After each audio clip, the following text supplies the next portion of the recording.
Anthony Jenkinson. Anthony Jenkinson, 1529–1610/1611, was born at Market Harborough, Leicestershire. He was one of the first Englishmen to explore Muscovy in present-day Russia. Jenkinson was a traveller and explorer on behalf of the Muscovy Company and the English crown. He also met Ivan the Terrible several times during his trips to Moscow and Russia.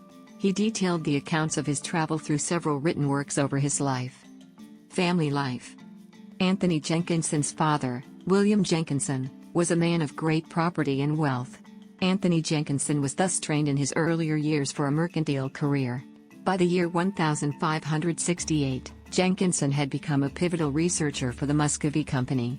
On January 26, 1568, Jenkinson married his wife Judith Marsh, daughter of John Marsh and his wife Alice.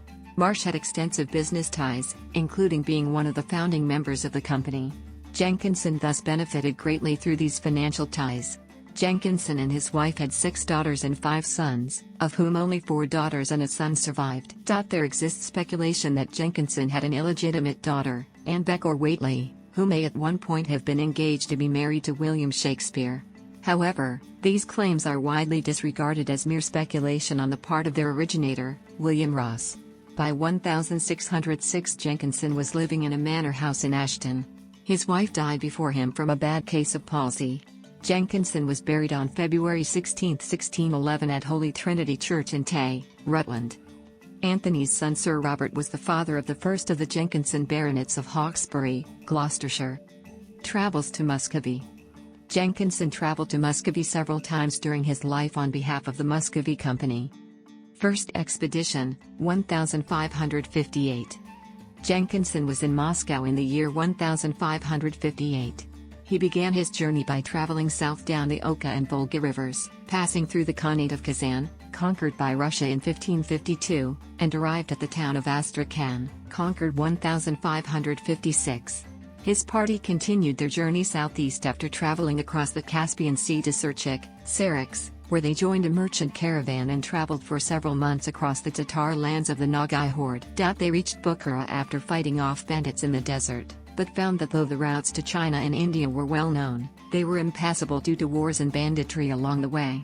The hostility of the local authorities made their stay precarious, and ultimately they were forced to retrace their steps, leaving Bukhara only shortly before the army of Samarkand arrived to besiege it. After many more hardships, including having to completely re-rig the boat they had left on the Caspian, making their own sails, ropes and cables, they arrived back in Moscow in 1559, but could not travel back to England until the spring of 1560 opened the sea passages again. On this journey, however, Jenkinson did manage to make a map of some of the Russian and Tatar territories, though he fell into the common mistake of assuming the Aral Sea was a gulf of the Caspian. His map was incorporated into Rutilius' Atlas Teatrum Orbis Terrarum. Second expedition, 1561. Upon his arrival back from his first expedition into Russia, Jenkinson immediately began to prepare for a second expedition there. His intent was to travel to Russia and continue through to Persia. He arrived in Moscow in August 1561, with the intent to talk trade terms with Ivan the Terrible. However, he was not capable of having an audience with him until March 1562. From there, Jenkinson traveled across Russia, down the Caspian and into Persia, where he reached the court of Shah Masp, then at Kazvin, and managed to obtain preferential trading deals on behalf of the Muscovy Company. However, he found that the wider objective of breaking into the Indian Ocean trade was blocked by the Portuguese outpost at Ormuz on the Persian Gulf, and the sale of English goods was limited by competition from the Venetians operating via the much shorter route from the Mediterranean through Syria. Also during this expedition, he made a great impression on Ivan the Terrible, who granted a large extension of trading rights to the Muscovy Company. In his travels into Central Asia and Persia, Jenkinson had a relationship of mutual advantage with the Tsar, buying commodities on the Tsar's behalf, but also benefiting from Ivan's letters of credence, which had considerable weight with local powers in the aftermath of Russia's triumphs at Kazan and Astrakhan. In July 1564, Jenkinson returned to London. Service off the coast of Scotland, 1565. Jenkinson was sent in the Ide to Scotland during the political crisis of the Chase-About raid. He sailed into the Firth of Forth on September 25, 1565. Jenkinson's mission was to blockade Leith to prevent Lord Seaton landing munitions for Mary, Queen of Scots sent from France. An adverse wind brought him within range of the cannon of the fortress Isle of Inchkeith. In the previous month, Lord Darnley had personally inspected the garrison and guns of the island. Jenkinson had been ordered not to declare that he had been sent by the English government, and told the Scottish authorities that he was looking for pirates. Queen Mary sent aboard a present of a bow and arrows and a box of conserve for Queen Elizabeth and a gold chain and gilt cup for the captain, and he sailed back to Berwick-on-Tweed. Jenkinson's failure to blockade the Forth resulted in a dispute with the Earl of Bedford, who was England's leading diplomat in Scottish affairs. Third Expedition, 1566.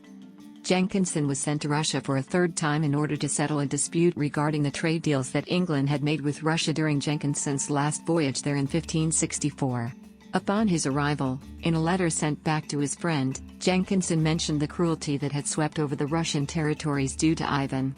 In order to successfully negotiate the trade terms, Jenkinson was sent back to England. He was ordered to bring war experts to Russia to help Ivan with his wars. Due to this voyage, Jenkinson successfully negotiated new trade terms with the Russian monarch in September 1567. Fourth Expedition, 1571. In July 1571, Jenkinson was sent to Russia on his fourth and final expedition there.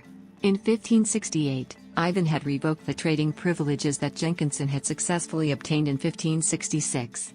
On behalf of Queen Elizabeth I, Jenkinson was sent to reinstate the trade agreement. After being held up at Kolmogorye for 6 months due to plague, Jenkinson was finally able to arrive in Moscow by May 1572. During his voyage, Jenkinson remarked on the devastation that the Crimean Tatars had committed upon parts of the country. By 23 July, Jenkinson had successfully reinstated all trading privileges with Ivan and Russia. Writings. Jenkinson's maps of Russia were incorporated into Ortelius' famous Atlas Theatrum Orbis Terrarum. Also, historians have mined many of Jenkinson's surviving personal letters, in which he describes Russia. Particularly, he makes mention of Ivan's terrible and atrocious form of rule. Also, Jenkinson's travel accounts were used in Richard Hakluyt's Compendium of Geographic, Trade and Exploration material, the principal navigations, voyages, traffic and discoveries of the English nation. Voyages, traffic and